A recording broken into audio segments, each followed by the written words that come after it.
Salut, c'est Trado, content de vous retrouver pour la mise à jour de l'analyse technique du CAC 40. Ça s'arrête pas, hein. On attend une consolidation après finalement une hausse depuis les plus bas du 28 septembre de 15%, mais cette baisse ne vient pas. On a eu une respiration, on va dire, il y a quelques séances ici, mais depuis, ça continue de vouloir monter. On le voit à la couleur des bougies, parce que même quand il y a baisse, ou même lorsque l'on stagne, elles sont vertes. Ça veut dire que l'on clôture plus haut que l'on a ouvert. Et la bougie d'aujourd'hui correspond exactement à ce phénomène.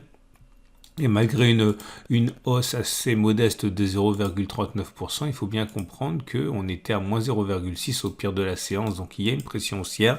J'ai du mal à croire que l'on ne comble pas ce gap, et si on comble ce gap, j'ai du mal à croire qu'on n'ira pas solliciter le précédent sommet et puis cette résistance majeure ici à des 68, 33, 67, 90, zone à partir de laquelle je suppose, mais encore une fois je n'en sais rien du tout, qu'on aura droit enfin à une consolidation. On verra, mais en tout cas pour l'instant je ne crois pas que le gap puisse offrir une résistance durable, hein. Le chandelier du jour, on a vu, il est positif parce qu'on termine plus haut que l'on a ouvert, il est vert et on termine en séance positive. On a à nouveau une bougie Aiki-Nashi qui est favorable puisqu'elle est verte et qu'elle n'a pas de mèche basse. Et encore une fois, le 3-line break dessine un nouveau bloc ici. Ce n'est jamais que le 7e depuis qu'on a réussi à basculer du rouge au vert, mais ça c'était complètement statistiquement envisageable, donc pas de surprise non plus. À noter aussi que les éléments techniques sont haussiers. La moyenne mobile à cette période est toujours ascendante, on est au-dessus, donc la tendance immédiate est haussière. La moyenne mobile à 20 périodes qui indique la tendance générale est haussière également. La tendance de fond est haussière aussi avec la M50 qui monte. Et on a une troisième séance au-dessus de la M200. M200 qui est le juge de paix entre tendance de long terme baissière et tendance de long terme haussière. Et donc c'est aussi avec un croisement M7, M200. C'est pas mal les croisements M7, M200 parce que c'est une sorte de confirmation, vous voyez. Et alors je vous montre le dernier que l'on ait eu. C'était ici. Ok, on peut pas dire que les effets n'aient pas été annonciateurs de quelque chose de grandiose, mais attention, comme d'habitude, hein, ça fonctionne pas tout le temps. On a déjà eu des croisements, bon, ça aussi a fonctionné, mais là vous avez un croisement M7, M200 qui n'a pas donné grand chose. Donc c'est pas du tout quelque chose une martingale, hein, mais en tout cas on va dire que c'est un élément de plus qui milite dans le sens de ceux qui pensent que la consolidation soit terminée et que l'on n'ira pas plus bas que les plus bas de septembre, hein. J'attire votre attention également sur le SAR, le super trend, tout ça c'est encore positif, hein, vous voyez, et il ne faut pas oublier que ça joue un rôle de support dynamique pour beaucoup de traders, et tant que ça ne baisse pas, enfin tant que ça ne casse pas, il n'y a aucune raison de penser que la fin de hausse soit arrivée. Alors attention, hein, évidemment, au bout d'un moment, la baisse va l'emporter et on aura droit à une consolidation, une vraie, mais pour l'instant, on n'a pas du tout les prémices, hein, d'une baisse, hein. J'ai rien trouvé à backtester de nouveau puisque tout a déjà été fait et refait récemment, donc j'ai été obligé de me reporter une fois de plus sur des unités un peu plus longues pour trouver quelque chose à tester pour vous et avoir une idée de ce qu'il pourrait se produire. Et je vous emmène une nouvelle fois du côté des données hebdo, avec notre PRT Bands. PRT Bands, je vous rappelle que c'est un indicateur technique qui n'existe que sur PRT, qui est l'œuvre de mon copain Christophe et qui a réussi quand même à enchanter des milliers et des milliers de nouveaux utilisateurs. Et on va voir ce que ça donne sur les données hebdomadaires parce que c'est généralement utilisé sur les données journalières. Alors, est-ce que ça veut dire pour autant qu'on ne peut pas l'utiliser sur les données hebdomadaires? Et on va voir. Vous voyez, les PRT bandes, c'est cette enveloppe ici qui peut être rouge ou verte. Et lorsque la bande est verte, lorsqu'on passe au-dessus, hein, de l'enveloppe et que ça devient vert, c'est le signal de tendance haussière et inversement.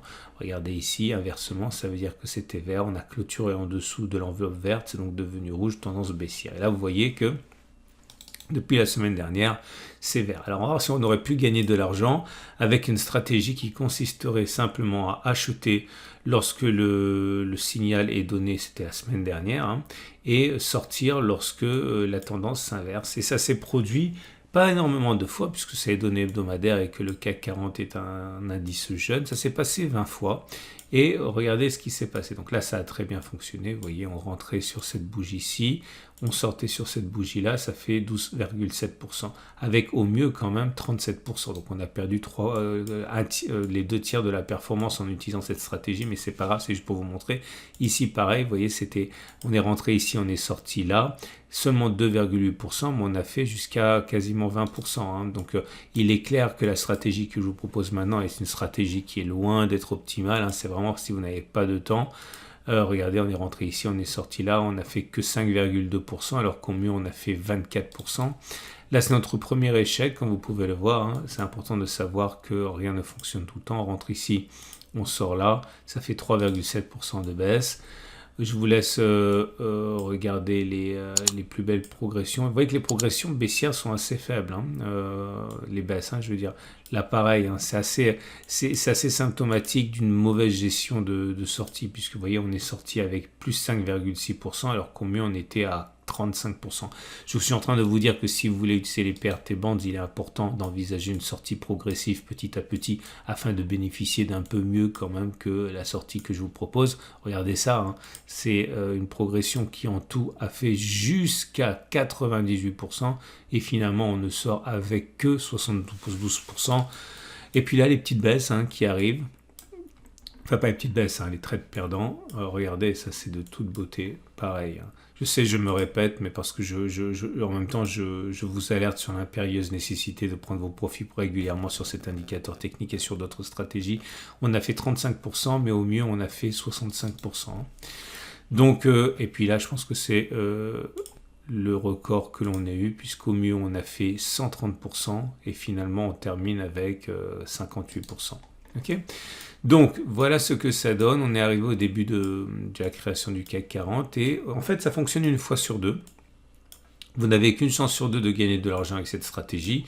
Mais l'intérêt surtout, c'est que vous gagnez beaucoup plus quand vous avez raison que vous ne perdez quand vous avez tort, puisque si on fait la moyenne des hausses, on arrive à 22,8%, et si on fait la moyenne des baisses, c'est 5,2%. Autrement dit, on a un coefficient multiplicateur de 4,2. Ou encore, si vous voulez schématiser, quand vous perdez 1000 euros, vous gagnez 4200 euros. Une fois sur deux. Donc, est-ce que vous voulez jouer à ce jeu ? Je ne sais pas, mais c'est comme si on jouait à pile ou face et que quand je gagne, vous gagnez 4000 et quand vous perdez, vous me donnez 1000. Voilà, c'est aussi simple et bête que ça. En tout cas, l'idée, c'est que cette stratégie serait gagnante, en particulier si on prend les profits régulièrement, vous avez bien compris. Et voilà la conclusion qu'on pourrait apporter à ça. C'est que, est-il plausible que l'on gagne de l'argent en ayant acheté sur les 6436, le signal a été donné la semaine dernière, c'est-à-dire même pas 0,5% en dessous? Non, pas forcément, une chance sur deux. Par contre, est-ce qu'on peut gagner de l'argent en achetant maintenant et en sortant au maximum lorsque le signal baissier est donné par les PRT Bonds? Oui, clairement. Et ça, si ça vous intéresse, vous pouvez donc le faire. Et je vous rappelle que si vous voulez ouvrir la même plateforme que moi, eh bien vous pouvez le faire. Il y a un lien en dessous de la vidéo. Comme ça, vous aurez l'indicateur que j'ai mentionné qui fonctionne a priori. Mais il faut tester sur toutes les unités de temps et sur tous les actifs à condition, encore une fois, de tester. Ce qui nous amène pour terminer à l'Ishimoku. Oui, j'en ai parlé de ces PRT Bonds parce que le signal a été donné il y a 3 jours sur les données journalières. Hein. On a testé ça, je vous invite à regarder les précédentes vidéos. Donc, est-ce que l'on peut envisager qu'on continue de monter? Oui, on regarde de l'Ishimoku parce que je vous rappelle qu'on a une stratégie que j'ai déjà expliquée sur laquelle je ne vais pas revenir parce que j'ai déjà dit, vous prenez le plus bas, vous le mettez au twist, vous reportez ça au-dessus du twist, ça vous donne un objectif qui rallie beaucoup plus souvent qu'il ne l'est pas et ça vous donne un objectif qui donne encore de la marge, hein, puisque ça voudrait dire en gros espérer encore par rapport à maintenant une progression d'environ 3% à minima. Hein. Statistiquement, encore une fois, donc aucune réalité certaine et j'ai travaillé comme un cochon, j'ai effacé quelque chose que je ne voulais pas, c'est pas grave, c'est un gap, hein. Il est là, je vais l'affiner un petit peu plus tard. Ce qui nous amène maintenant définitivement pour terminer au trade du jour. Bah, si vous êtes haussier, vous pouvez utiliser le trade que j'ai mentionné avec le PRT Bonds. Hein. Si vous êtes baissier, eh bien, je pense que l'on peut construire une position baissière en mettant un stop de protection sur la résistance journalière. On peut rentrer en plusieurs fois. Un peu ici, un peu là. C'est ce que je ferai moi. Je rentrerai un peu ici, aux alentours de 6620. Et ça sera un tiers de risque et 2 tiers de risque par là, ok, on verra plus tard. Pour l'instant, retenez bien que je rentre un tiers de mon risque là et le reste dans cette zone grise. Hein. Et je rentrerai en 2 fois, ok, donc enfin en 3 fois, pardon, un peu ici, un peu là et un peu là. Enfin, c'est l'esprit, quoi. Hein. Et on va donc terminer avec la matrice de trading. Hein. Je vous rappelle que ma matrice de trading est toujours disponible pour vous sur mon site. Hein. J'en parle qu'une fois par semaine parce que c'est le format de très court terme. Mais regardez ici, regardez comme ça s'est bien passé. Hein. Aujourd'hui, la zone des 63,83, 63,113 a parfaitement joué son rôle pour la deuxième fois consécutive. C'était une résistance qui a été cassée, qui a changé de rôle, qui est devenu support. Et voilà. Donc on a commencé à arriver dans une zone qui est délicate à passer. Donc ceux qui veulent spéculer à la hausse peuvent éventuellement acheter 63,83, 63,113. Stop de protection en dessous de la zone, notamment en utilisant les ATR. Ceux qui veulent spéculer à la baisse peuvent le faire dans cette zone bleue là, en mettant pareil un stop de protection au-dessus de la zone bleue, ou alors carrément sur la zone mauve. C'est pas impossible, on peut avoir un excès comme ça, aller combler le gap et uniquement après parier sur une baisse en mettant un stop de protection au-dessus. Ok. On a fait le tour, je vous souhaite une excellente journée et je vous dis à demain pour la mise à jour.